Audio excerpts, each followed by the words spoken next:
मैं जी एक जी। न्यू भी हूँ और मुझे जो है बाहर स्कॉलरशिप पे जाना चाहिए, तो मुझे क्या करना चाहिए कि मेरी स्कॉलरशिप जो है ना अच्छे कहीं लग जाए, किसी अच्छी यूनिवर्सिटी में, पेड स्कॉलरशिप। जी वो डिपेंड करता है। आप अगर किसी स्टूडेंट को आना चाहता है ग्रेजुएशन, पहले तो मैं ये रिकमेंड करूंगा कि अगर आप चाइना में एजुकेशन के लिए आना चाहते हैं तो पोस्ट ग्रेजुएट स्टडीज के लिए आए। आप मास्टर्स के लिए आए, पीएचडी के लिए आए। अंडर हुँ, ग्रेजुएट स्टडीज के लिए मैं रिकमेंड नहीं करूंगा चाइना, क्योंकि चाइना में जो काफी अंडर ग्रेजुएट काफी कोर्सेज हैं वो चाइनीज लैंग्वेज में ही पढ़ाए जाते हैं, लेकिन मास्टर्स और डॉक्टरेट के जो कोर्सेज हैं वो इंग्लिश लैंग्वेज में होते हैं। और यहाँ चाइना में बहुत अच्छी रिसर्च हो रही है। अगर हम दुनिया के पॉइंट ऑफ व्यू से देखें, पाकिस्तान से कंपेयर किया जाए, चाइना रिसर्च के लिहाज से बहुत आगे जा रहा है। तो अगर आप रिसर्च में इंटरेस्टेड हैं, अगर आप वाकई ही रिसर्च में इंटरेस्टेड हैं, अगर आप पोस्ट ग्रेजुएट स्टडीज के लिए आना चाहते हैं, आप लाजमी आए। लेकिन आपको एक बात ये जहन में रखनी होगी कि जब आप पोस्ट ग्रेजुएशन के लिए यहाँ पे आएंगे तो आपको मेहनत करनी पड़ेगी, आपको पढ़ना पड़ेगा। अगर आप ऐसे स्टूडेंट हैं पाकिस्तान में, आप ऐसे स्टूडेंट हैं जो ठीक है बस वो लकीर पार करने वाला हुँ, काम है, हुँ, तो फिर आप ना आइए। तो लेकिन अगर आप कुछ करना चाहते हैं, वाकई आपको अपनी फील्ड में जो आपने पढ़ा है उसमें आप इंटरेस्टेड हैं, आप मोटिवेटेड हैं, एंथुजियास्टिक हैं, आप वो काम करने में, आप रिसर्च करने में, तो आपको जरूर आना चाहिए। तो उसके बाद अगर आप ऐसे स्टूडेंट हैं जो एंथुजियास्टिक हैं, और तो चाइना जो है वो काफी सारी स्कॉलरशिप्स, दुनिया में इस वक्त सबसे ज्यादा स्कॉलरशिप स्टूडेंट्स को चाइना ही दे रहा है। या आप सीएससी देख लें, सीएससी के थ्रू बहुत से स्कॉलरशिप्स आ रहे हैं। इसके अलावा सीएससी के अलावा चाइना के अंदर हर प्रोविंस के जो हैं वो अपने स्कॉलरशिप्स हैं। फिर उसके अलावा प्रेसिडेंशियल स्कॉलरशिप्स हैं। हुँ। नहीं, तो ये आप इनका तरीकाकार क्या होता है? यानी कहाँ पे अप्लाई करना पड़ता है?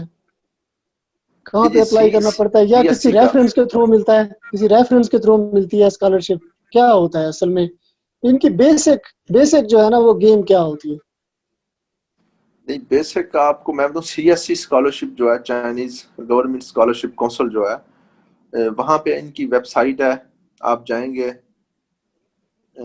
आप अगर अंडर ग्रेजुएट के स्टूडेंट हैं, आपकी डिग्री कंप्लीट होने वाली है, तो डिग्री के आखिरी साल में आपने जिस साइट पे काम करना है, जिस जो आपने रिसर्च करनी है, जो हुँ, आपकी फील्ड है, तो उसके हुँ, रिलेटेड जो है वो यूनिवर्सिटी सर्च करें पहले चाइना में। फिर उस यूनिवर्सिटी हुँ, में जाएं, वो अपनी फील्ड के रिलेटेड, जो आपकी फील्ड ऑफ इंटरेस्ट है उसके रिलेटेड आप प्रोफेसर सर्च करें, उसकी ईमेल लें। फिर हुँ, आप उस प्रोफेसर को मेल करें हुँ, कि मैं आपके आपके पास जो है वो काम करना चाहता हूँ, आपके पास पढ़ना चाहता हूँ, आपकी लैब में मैंने देखा है कि ये काम हो रहा है और मैं इस काम में इंटरेस्टेड हूँ। तो आप हुँ, एक अच्छी सी मेल जो है, मेल जो है वो सीरियस मेल आप इस तरह लिखें कि आप सीरियस कैंडिडेट लगे, ना कि इस तरह के आपने रेंडमली जो है वो कॉपी पेस्ट करके मेल कर दी। तो वो फिर आपने एक्सेप्टेंस लेटर लेना होता है किसी सुपरवाइजर से। तो उसका मतलब ये होता है कि वो वो सुपरवाइजर जो है सुपरवाइज़र वो विलिंग, सुपरवाइजर जो है वो विलिंग है आपको सुपरवाइज करने में, आपको पढ़ाने में। तो फिर आप जब सुपरवाइज़र एक्सेप्टेंस, कहाँ पे? कहाँ कहाँ कहाँ का सुपरवाइज़र? चाइनीज यूनिवर्सिटी, आपने जो चाइनीज़। चाइनीज यूनिवर्सिटी सर्च करनी है, तो वहां पे हुँ, चाइनीज यूनिवर्सिटी में फैकल्टी और स्टाफ जो है वो सर्च करना है, और अपनी फील्ड ऑफ इंटरेस्ट के रिलेटेड सुपरवाइजर की प्रोफाइल चेक करनी है। सही। और प्रोफाइल चेक करने के बाद फिर उसको आपने मेल करनी है। तो आप मेल करेंगे मुख्तलिफ प्रोफेसर को, आपको एक्सेप्टेंस लेटर लेटर जो है वो कहीं ना कहीं से मिलेगा। तो फिर आपने सीएससी के लिए अप्लाई करना है। वो अलहदा से एक वेबसाइट है, वहां पे जाएंगे, अप्लाई करेंगे, उनकी रिक्वायरमेंट्स हैं कुछ।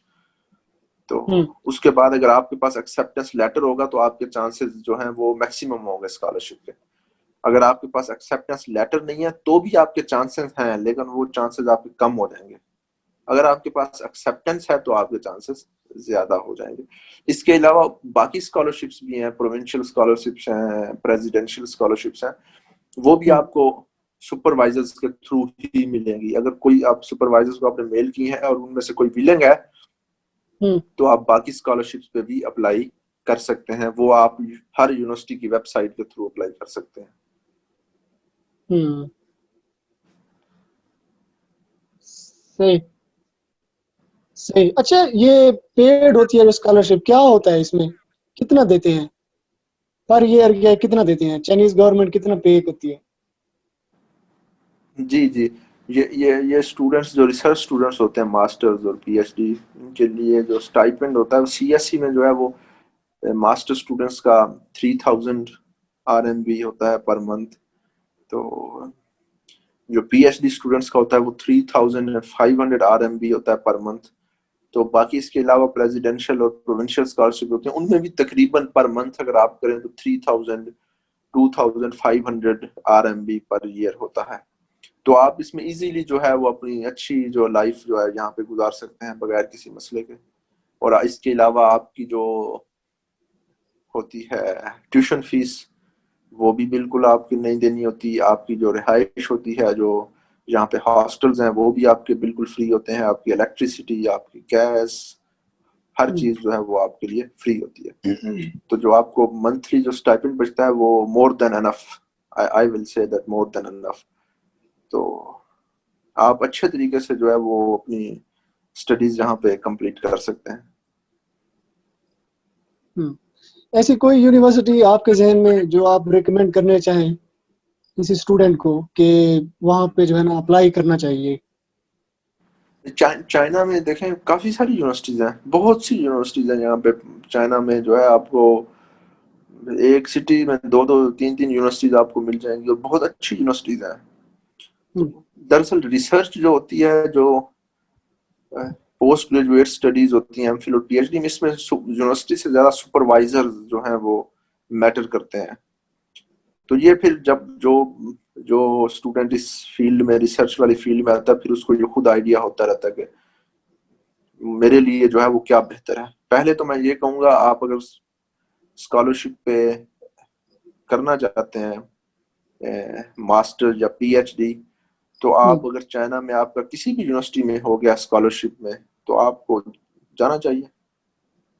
तो इसमें मैं कोई खास नहीं है कि यूनिवर्सिटी वो, आपको पता है फील्ड के मुताबिक भी, कोई इंजीनियरिंग के लिए है यूनिवर्सिटी, कोई जो है वो बायोलॉजिकल साइंसेस के लिए है, कोई सोशल साइंसेस के लिए है, कोई बिजनेस के लिए है। तो वो यूनिवर्सिटी जो है वो फिर उनकी रैंकिंग रैंकिंग जो है मैटर करती रहती है। लेकिन रिसर्च में यूनिवर्सिटी से ज्यादा आपका सुपरवाइजर जो है वो डिपेंड करता है। सही। आप अपना आप बताना चाहें आप कैसे गए थे? आपने कैसे अप्लाई किया? आपने कैसे अप्लाई किया? आप कैसे गए?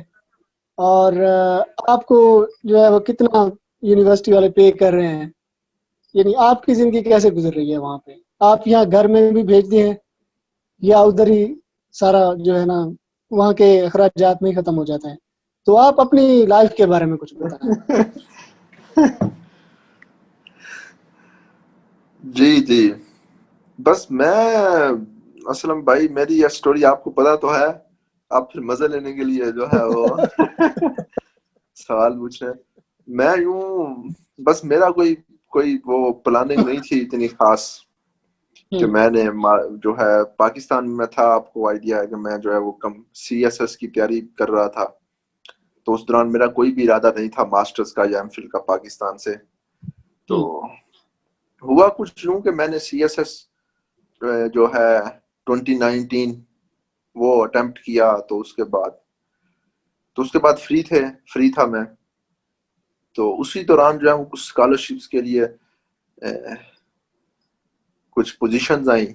हमारी यूनिवर्सिटी जो है उसके साथ एक चाइना में यूनिवर्सिटी है, उसका एमओयू साइन था। तो बस उसी यूनिवर्सिटी में फिर मैंने अप्लाई किया। मेरा दोस्त जो है वो पहले से उसी यूनिवर्सिटी में पढ़ रहा था, तो इसलिए मेरे लिए इतना ज्यादा कोई मुश्किल नहीं हुआ। हुँ, तो मेरे काफी सारे जो स्कॉलरशिप रिलेटेड जो काम थे, आपको पता है जो ऑफिशियल और जो फॉर्मल हुँ, जो काम होते हैं, फॉर्मेलिटीज होती हैं, फॉर्म एप्लीकेशन फॉर्म फिल करना और ये सारी चीजें, तो वो उस दोस्त ने हुँ, मुझे काफी हेल्प किया।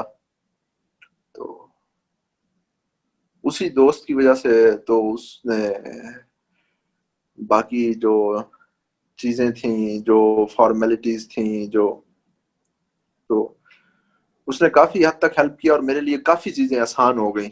मैं आपको यूं कह सकता हूँ, मुझे इतनी शायद मुश्किल नहीं हुई सुपरवाइजर की एक्सेप्टेंस लेते हुए। सुपरवाइजर की एक्सेप्टेंस भी मुझे उस दोस्त के जरिए मिल गई थी। तो मेरे लिए बहुत इजी हुआ, मैं यहाँ पे स्कॉलरशिप के लिए